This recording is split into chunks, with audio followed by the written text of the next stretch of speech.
Hello guys, स्वागत है आपका हमारे यूट्यूब चैनल बैचलर स्टडी पे। तो गाइस आज का हमारा टॉपिक है परसेंटेज। तो गाइस पिछले लेक्चर के अंदर अपने परसेंटेज के कुछ इंपॉर्टेंट टॉपिक के बारे में बात की थी। तो गाइस आज अब बात करेंगे अपन पार्ट 3 के बारे में। तो गाइस परसेंटेज के कुछ बेसिक फ्रैक्शन भी अपन ने याद किए थे, वो भी अपने काम आने वाले हैं बहुत। तो गाइस चलिए अपन क्वेश्चन से स्टार्ट करते हैं, अपन समझते हैं किस टाइप के क्वेश्चन आते हैं। गाइस जैसे कि ये पहला क्वेश्चन लिखा हुआ है कि 1/9 1/7 से कितना परसेंट कम है। इसका मतलब ये है कि जो 1/9 है वो 1/7 से कितना परसेंट कम है। तो मतलब कि जो 1/9 है वो 1/7 से निकला है, मतलब कि ये 1/7 है वो नीचे आएगा। जो ये सै के पास वाली जो संख्या होती है वो हमेशा नीचे आती है और जस्ट पहले वाली संख्या ऊपर आती है, क्योंकि 1/7 है वो 1/9 से। ठीक है, तो ये पूछ रहा है कि 1/9 है जो 1/7 से कितना परसेंट कम है। तो 1/9 है वो 1/7 से अपन देखेंगे कितना परसेंट कम है। तो यहाँ पे ऐसे लिखा हुआ है, तो ऐसे ये ऊपर जाके मल्टीप्लाई में होगा तो ऐसे हो जाएगा। उसके बाद में अपने पास में आएगा 7/9। ठीक है, 7/9 आने के बाद अपन क्या करेंगे, अपन दोनों का डिफरेंस देखेंगे कि कितना परसेंट कम हो रहा है 9 से। ये 7, इसको अगर माइनस करेंगे तो 2 आएगा, तो नीचे आ जाएगा 2/9। और परसेंट पूछा है तो अपने पास में क्या आएगा, 2/9 है जो परसेंट की फ्रैक्शन की वैल्यू है। इसको अगर परसेंटेज बनाना है, मैंने बताया था आपको, अगर 2/9 कोई फ्रैक्शन है तो उसको अपन 100 से मल्टीप्लाई करेंगे तब परसेंट बनेगा। तो इसको अगर 100 से मल्टीप्लाई करेंगे तो क्या आएगा, 200/9%। तो इसका आंसर क्या हो जाएगा, 200/9%। चलिए अगला क्वेश्चन देखते हैं अपन। आज अगले क्वेश्चन में ऐसे लिखा हुआ है कि P का P%, यदि 36 है तब P का मान ज्ञात करें। तो अपने को क्या फाइंड करना है, P की वैल्यू फाइंड करनी पड़ेगी। तो बस P की वैल्यू फाइंड करने से पहले अपन जो क्वेश्चन बोल रहा है उस पर ध्यान देते हैं कि P का P%। तो का मतलब मल्टीप्लाई होता है P%, मतलब कि जो P का परसेंट है उसको अगर अपन यहाँ से हटाएंगे तो नीचे क्या आ जाएगा 100, और ये जो वैल्यू बता रहा है वो क्या कितनी बता रहा है, 36। ठीक है, तो ये वैल्यू इसने बताई है कि 36, जो P का P% है, का की जगह मल्टीप्लाई आ गया, परसेंटेज की जगह नीचे 100 आ गया। ये जो 36 है अगर अपन इसको यहाँ भेजेंगे तो वज्र गुणा करेंगे तब क्या आएगा, 3600। ठीक है, 3600 का अगर P का और P को P से मल्टीप्लाई करेंगे तो क्या हो जाएगा, P²। अपने को चाहिए P की वैल्यू स्क्वायर नहीं चाहिए, तो अपन क्या करेंगे, स्क्वायर इधर जाएगा तो क्या बन जाएगा, वो रूट में बन जाएगा। 3600 का रूट क्या होता है गाइज, 3600 किसका स्क्वायर होता है, 3600 होता है 60 का स्क्वायर। अगर 60 को अपन 2 बार मल्टीप्लाई करेंगे तब कितना आएगा, 3600। मतलब कि इसका अगर अपन रूट निकालेंगे 3600 का तो अपना आंसर क्या आएगा, 60, मतलब 60। जो P की वैल्यू वो क्या आ जाएगा अपने पास में, 60। चलेगा, ये क्वेश्चन और देखते हैं अपन।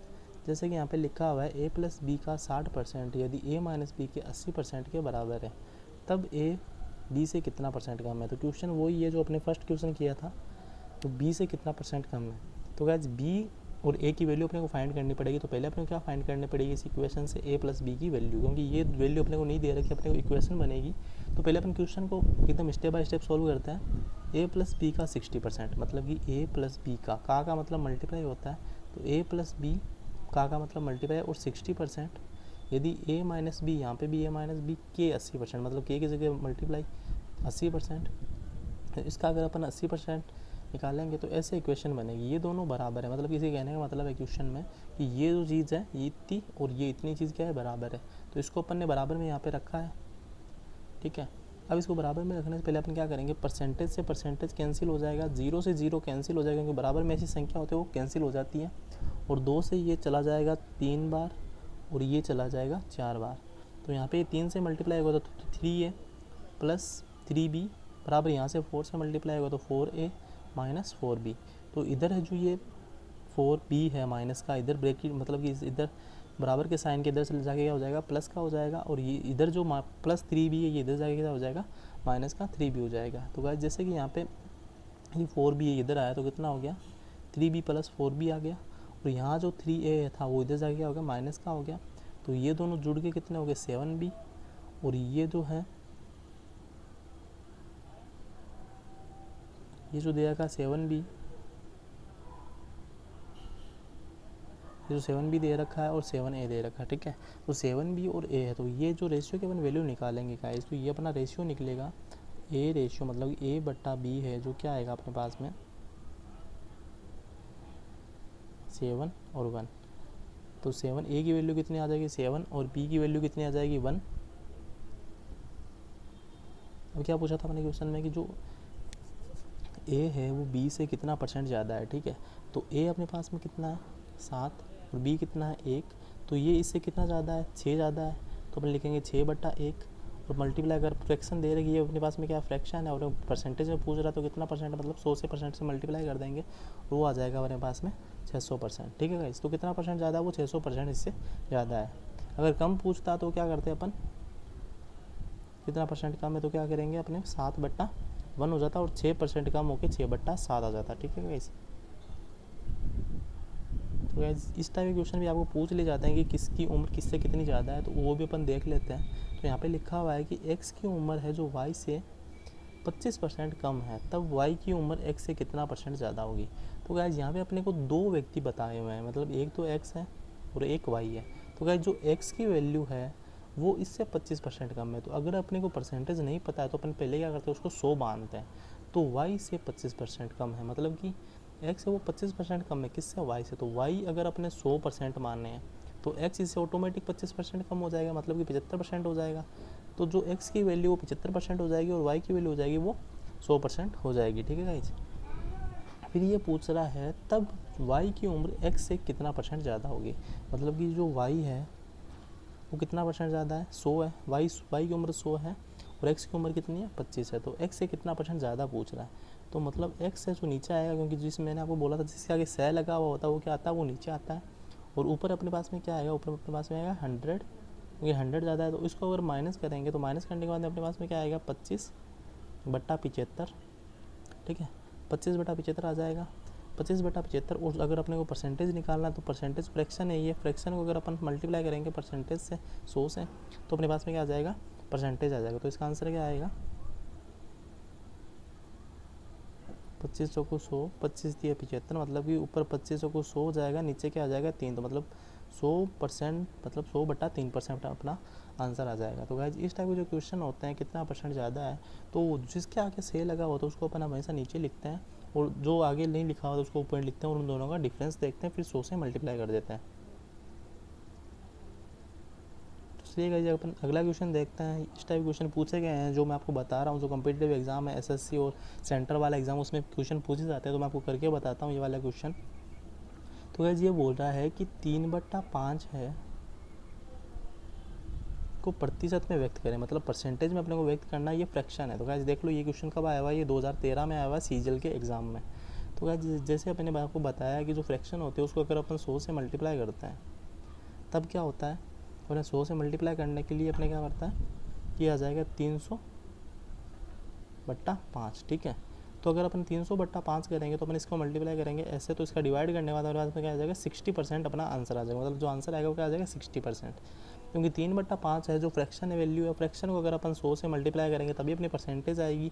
तो मैंने आपको बताया था परसेंटेज को फ्रैक्शन में चेंज करने के लिए अपन क्या करेंगे, 100 का डिवाइड, और फ्रैक्शन को परसेंटेज में चेंज करने के लिए 100 का मल्टीप्लाई। 100 का मल्टीप्लाई करते पर अपने पास में क्या आएगा, देखो कि ये 5 से चलाएगा 20 बार, तो 20 दिया 60, वैसे भी इसका आंसर 60% आएगा। ठीक है गाइस, अपना आंसर क्या आएगा 60%। चलिए अपन एक क्वेश्चन और देखते हैं जो पिछले एग्जाम में आया हुआ है, प्रीवियस क्वेश्चन है, सीजीएल वाले एग्जाम में आया हुआ है। P का 50% Q का 25% अगर बराबर होता है, तो मतलब कि जो मैंने बोला था P का मतलब होता है मल्टीप्लाई और 50% बराबर Q का मतलब मल्टीप्लाई, 25% बराबर है। ठीक है, तो पहले अपन इससे P और Q की वैल्यू निकालते पहले। ठीक है, तो P और Q की अगर वैल्यू निकालेंगे तो मैंने आपको कहा था कि ये 25 दूनी 50 2 आ जाएगा, मतलब यहाँ पे आएगा 2P = Q। तो जो वैल्यू आएगी Q रेशियो P की वो क्या आएगी, Q रेशियो P अपने पास में है वो आएगा अपना Q रेशियो P, क्योंकि Q के मल्टीप्लाई में कुछ नहीं है, क्योंकि मल्टीप्लाई में क्या 1 है, तो Q की वैल्यू आएगी 2 और P की वैल्यू आएगी 1। ठीक है, और अब अपने पता चल गया। अब ये आगे क्या बोल रहा है क्वेश्चन में, क्वेश्चन में बोल रहा है P बराबर Q का x% है, तो x की वैल्यू याद कीजिए, मतलब कि P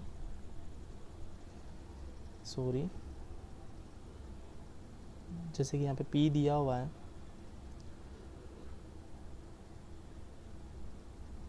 P दिया हुआ है P का 50%। ठीक है, और यहाँ पे Q का 25%, थोड़ी वो स्क्रीन बैक हो गई थी। तो गाइस अगर अपन इसको काटेंगे तो अपने पास में आएगा 2P। ठीक है, और यहाँ आएगा Q, और Q रेशियो P कितना आ जाएगा अपने पास में, Q रेशियो अपने P आ जाएगा 2:1। ठीक है, तो Q की वैल्यू आ गई 2 और P की वैल्यू आ गई 1। तो P की वैल्यू 1 है तो इसका मतलब ये हो जाएगा P बराबर Q का x%, मतलब कि P अपने पास में कितना 1 और Q अपने पास में है 2, ठीक है, इसका x%, तो इसका x% कितना होगा x/100, ठीक है। तो इसको अगर अपन इधर मल्टीप्लाई करेंगे वज्र गुणा हो जाएगा तो 100 इधर आ जाएगा और यहाँ पे 2x रह जाएगा, ठीक है। 2x को अगर अपन मल्टीप्लाई करके x का 2 का भाग देंगे 100 में तो अपने पास में कितना आ जाएगा 50, और इसका आंसर क्या आ जाएगा अपने पास में x की वैल्यू क्या आ जाएगी 50%, ठीक है गाइस। तो गाइस ये अपने प्रीवियस ईयर क्वेश्चन देखे हैं।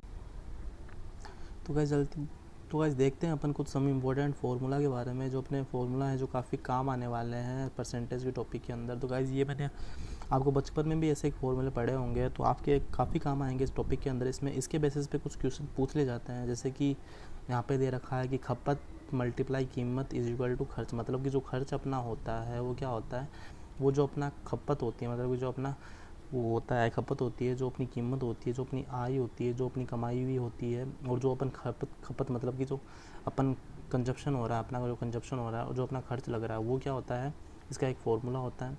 और गाइस ये भी अपन देखेंगे जैसे कि आयत होती है तो आयत का लंबाई गुना चौड़ाई इसकी एरिया का ऐसा फॉर्मूला होता है।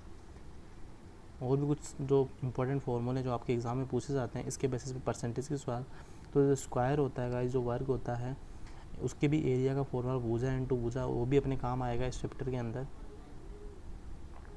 तो जैसे कि मैं आपको इन फॉर्मूला के ऊपर एक सवाल बताता हूँ। जैसे कि ये सवाल लिखा हुआ है कि किसी वस्तु की कीमत 25% घट जाने पर उपभोक्ता ने वस्तु का खपत इतना बढ़ा दिया कि खर्च 20% से कम हुआ, तब खपत कितना परसेंट है जो ज्ञात करनी है। मतलब खपत है, उसकी खपत पे क्या फ़र्क पड़ा वो अपने को ज्ञात करनी पड़ेगी। तो गाइस 25% घट जाने पर मतलब कि जो अपने को पता है कि जो कीमत और खपत का जो फॉर्मूला होता है वो क्या होता है, कीमत इंटू खपत बराबर खर्च, ठीक है। तो ये अपने को फॉर्मूला याद है तो अपन ऐसे सवाल होते हैं जो इनके फॉर्मूला होते हैं कुछ फिक्स, उनको याद करने पड़ते हैं, तब ये सवाल अपन ईजिली कर सकते हैं। मतलब ये फॉर्मूला अपने को पता था कि कीमत वाले फॉर्मूले क्या होते हैं, कीमत इंटू खपत इक्वल टू खर्च, ठीक है। तो ये फॉर्मूला होता है। तो कीमत 25% कम हो गई है तो 25% कम मतलब कि 100 में से अगर 25% कम मैं करूँ तो उस पर माइनस करने के बाद कितने आएगा मेरे पास में 75%, ठीक है। तो मैंने यहाँ पे लिखा था 75%, मतलब कि परसेंटेज का साइन हट गया तो बट्टे में 100 आ गया। फिर खपत जो है अपने को निकालनी है, ठीक है, कितनी खपत हुई है, मतलब यहाँ पे लिखा हुआ तब कितना परसेंट खपत है वो अपने को ज्ञात करनी है। तो खपत को अपन ऐसे ही रखेंगे। और जो अपने को खर्च है वो अपने को बोला हुआ है कि जो खर्च है वो 20% कम हुआ है। तो मतलब कि 100 में से अगर परसेंट अपन मान के चले, अपन किसी भी चीज़ का परसेंटेज 100 ही मानते हैं, 100 में से 20% कम हुआ है मतलब कि 80% कम हो गया। तो अपन ने यहाँ पे भी 80% लिखा है और परसेंटेज का साइन हटने पे अपन डिवाइड में 100 लगा दिया है। तो गाइस जैसे ही अपन देखते हैं 100 से 100 सीधा यहाँ पे कैंसिल हो जाएगा, क्योंकि इक्वल टू में है तो इक्वल टू में ऊपर वाली संख्या ऊपर वाले से कैंसिल होती है, नीचे वाले से कैंसिल हो जाती है। तो 100 से 100 कैंसिल हो गया। फिर ये जो 75 है ये इसकी खपत के मल्टीप्लाई में, तो खपत निकालने के लिए क्या करेंगे, 75 को नीचे डिवाइड में कर देंगे तो क्या होगा अपने पास में नीचे 75 आ जाएगा। अब गाइस अपन देखते हैं कि 75 और 80 को अपन अगर कोई पाड़े से कट रहा है तो अपन काट देते हैं। तो ये क्या है कि ये जा रहा है अपना, देखो 5 के पाड़े से 16 पंजू 80, 16 आ गया और 15 5 75, तो यहाँ पे 15 आ गया। तो गाइस ये अब नहीं कटेगा, ठीक है। तो अब क्या करेंगे अपन देखते हैं कि 15 और 16 में डिफरेंस कितना है, मतलब कितने परसेंट को अपने खर्च बढ़ा है, कितना परसेंट अपनी खपत कम हुई है या बढ़ी, वो अपने को देखना पड़ेगा। तो अपन खपत क्या, अपनी खपत बढ़ गई है, मतलब कि जो अपनी खपत है वो बढ़ी है, क्योंकि 15 से 16 होगी, मतलब कि 1 रुपया अपनी खपत बढ़ी है। तो क्या करेंगे अपन 1/15 और इसको अगर अपन 100 से मल्टीप्लाई करेंगे, ठीक है, तो इसको काटेंगे तो क्या आएगा अपने, जब अपन 5 के पाड़े से काटते हैं तो 5 दिए 15 और 20 पंजू 100, तो अपना क्या आएगा 20/3%। तो जो अपना आंसर आएगा 20/3% वो अपना गाइस आंसर आएगा। तो अपने ये जो है एग्जांपल देखा है, वो जो अपन मैंने फॉर्मूले बताए जैसे उनके बेसिस पे, तो गाइस वो भी फॉर्मूले आप याद कर लेना। जैसे गाइस ये क्वेश्चन दे रखा है कि दूध की कीमत 20% बढ़ गई है। तो गाइस कीमत बढ़ी है 20%, तो 20% का मतलब कि 120 हो गई है कीमत, ठीक है। और जो अपनी खपत है वो क्या है, खपत अपने को निकालनी है, कितनी कमी करनी पड़ेगी वो पे देखेंगे। और जो इसकी मतलब कि उतना ही रखना है, मतलब कि अगर मैं आपको बताऊं कि अगर 20% वो बढ़ी है, मतलब कि जो इसकी कीमत है वो कितनी बढ़ी है, अपने को फॉर्मूला पता है कीमत इंटू खपत बराबर खर्च होता है। तो ये जो अपने को अनचेंज रखना है, मतलब ये अपने को फाइन करनी है। और गाइस ये कह रहा है कि जो उसकी खर्च थी वो क्या है, वर्तमान में ही उतनी ही रखनी है, मतलब कि उसका जो वह है उसका जो खर्च है उतना ही रहना है, मतलब कि 100% है तो वो 100% ही रहना है। मतलब कि पहले 100 था फिर भी वो 100 है, तो इसको काटेंगे तो अपने पास में क्या आ जाएगा, मतलब कि अनचेंज आ जाएगा। तो ये 120% बढ़ी है, तो इसका 120% यहाँ पे रखेंगे तो ये 0 से 0 कैंसिल, और इधर जाके 12 10 हो जाएगा। मतलब जो अपनी खपत आएगी वो गाइस क्या आएगी, वो आएगी ऊपर 10 आएगा, नीचे 12 आएगा। तो कितना परसेंट कम हुई है, वो कमी करनी पड़ेगी। देखो गाइस कि जैसे कि आपको बताता हूँ मैं कि ये क्वेश्चन ऐसे बोल रहा है कि यहाँ पे 120% मतलब कि 100% से 20% बढ़ी है, ठीक है। क्योंकि 100% पे वो पहले कम कर रहा था, तब अपने 100% पे कम किया था। अब ये कह रहा है कि 20% बढ़ी है, तो मैंने यहाँ पे कीमत में क्या किया, 20% बढ़ा दिया। उसके बाद में खपत अपने को फाइंड करनी है, खपत मैंने यहाँ से रखी है। फिर वो कह रहा है कि वहाँ पर अनचेंज रहेगा, मतलब कि जो अपना व्यय है वो अनचेंज रहेगा, मतलब कि पहले 100 था फिर भी 100 ही रहेगा, मतलब 100 से 100 कैंसिल होगा, अपने पास में 1 आ जाएगा। यहाँ पे क्या रहेगा, 1 रहेगा। और यहाँ पे 120% तो परसेंटेज नीचे आएगा, 0 से 0 कैंसिल हो जाएगा। अब खपत है अपने को निकालनी, तो अपन क्या करेंगे, इसका वज्र गुणा कर देंगे। तो यहाँ पे 1 है, तो खपत बराबर अपने पास में क्या आएगा 10, और ये जो 12 मल्टीप्लाई में ये इसके नीचे चला जाएगा। तो गाइज ये देखो, जब ऊपर 10 रहेगा नीचे 12 रहेगा, तो इसमें कितने परसेंट की कमी आएगी, माइनस करेंगे तब इसमें आएगी 2% की कमी, ठीक है। तो 2% की कमी आई है, तो कमी आने का मतलब कि 10 में से कितना डिफरेंस आ रहा, 2 नीचे अपने पास में 12, तो यहाँ पर क्या अपने पास में 100। तो ये क्या करेंगे अपन, 2 × 12, तो 100/6%, ठीक है। 100/6% मतलब इसको काटेंगे तो अपना आंसर आएगा 16 सही 2/3%। तो गाइज अपन ने इस कुछ फॉर्मूले के बेसिस पे अपन ने सवाल देखे हैं। तो गाइज अगर आपको वीडियो पसंद आया तो लाइक ज़रूर करना और सब्सक्राइब भी कर लेना चैनल को। Thank you.